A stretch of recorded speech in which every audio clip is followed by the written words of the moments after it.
Details చూస్తే BRS ఎమ్మెల్యేని కాంగ్రెస్ అడ్డగోలుగా చేర్చుకుంటోందన్న కేటీఆర్ వ్యాఖ్యలకు ఎంపీ చామల కిరణ్ కుమార్ రెడ్డి కౌంటర్ ఇచ్చారు. పార్టీ ఫిరాయింపులను ప్రోత్సహించిన ఘనత బీఆర్ఎస్కే ఉందని, 10 ఏళ్లు ప్రజాస్వామ్యాన్ని ఖూనీ చేశారని మండిపడ్డారు.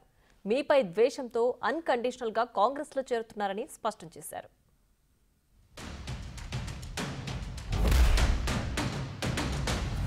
ఒక ఎమ్మెల్యేని తీసుకొని ఇంకో పార్టీలో చేర్చుకోవాలి అంటే యాంటీ డిఫెక్షన్ లా అనేది లా ఆఫ్ ది ల్యాండ్. ఆ లా ఆఫ్ ది ల్యాండ్ని మేము చెప్పట్లా, సుప్రీంకోర్టు 3 జడ్జ్ బెంచ్ చెప్పింది, 5 జడ్జిల బెంచ్ కూడా చెప్పింది. వాళ్ళు మేము అనేది ఏంటంటే ఆయారాం గయారాం నుండి పోచారం దాకా వచ్చింది కథ.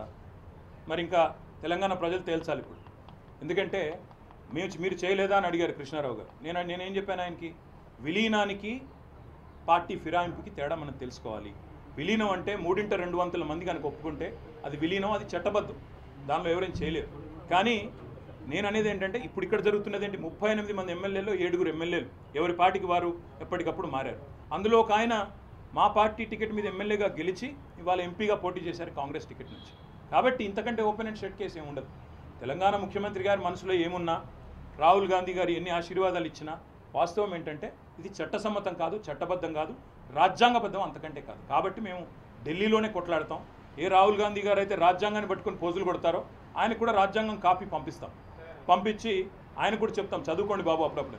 ఏ పార్టీలో గెలిచిన వాళ్ళు ఆ పార్టీలో ఉండాలన్న ఆలోచనతో ఒకప్పుడు డిఫెక్షన్ లాస్ తీసుకురావడం జరిగింది.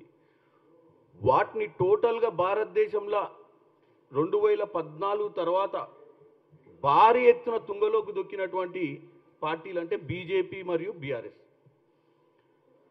బీఆర్ఎస్ పార్టీ గతంలో 10 ఏళ్ల పాలనలో ప్రజాస్వామ్యాన్ని ఖూనీ చేయడమే కాకుండా ప్రజాస్వామ్యంలో ఎన్నికల ద్వారా గెలిచినటువంటి లీడర్లను వెనకటి ఎప్పుడైనా ఏదైనా ఓటింగ్లు అవసరం ఉంటే లీడర్లతో మాట్లాడంగా లీడర్ల ఓటింగ్లో బిల్లులు పాస్ చేయనీక పక్క పార్టీలతో చర్చలు చేయంగా చూసినాము, పార్టీలలో చేర్చుకోగా చూడలే.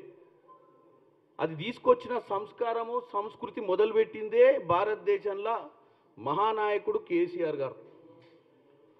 ప్రజాస్వామ్యంలో మ్యాజిక్ నెంబర్ దాటినాక కూడా పార్టీలకు భయభ్రాంతులకు గురి చేసి జాయిన్ చేసుకున్నటువంటి ప్రక్రియ బీజేపీ బీఆర్ఎస్దే.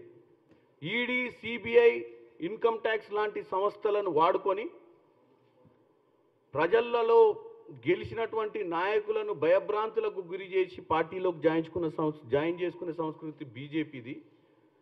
బీఆర్ఎస్ ఏమో ఇక ఏ పార్టీ కూడా తెలంగాణలో ఉండొద్దు, తెలంగాణలో 100 ఏళ్ల పాటు నిజాం నవాబ్ లెక్క కేసీఆర్ గారే పరిపాలించాలనే ఆలోచనతోటి ఆ రోజు ఈ ప్రజాస్వామ్య వ్యతిరేక కార్యక్రమాలు చేసింది బీఆర్ఎస్ పార్టీ.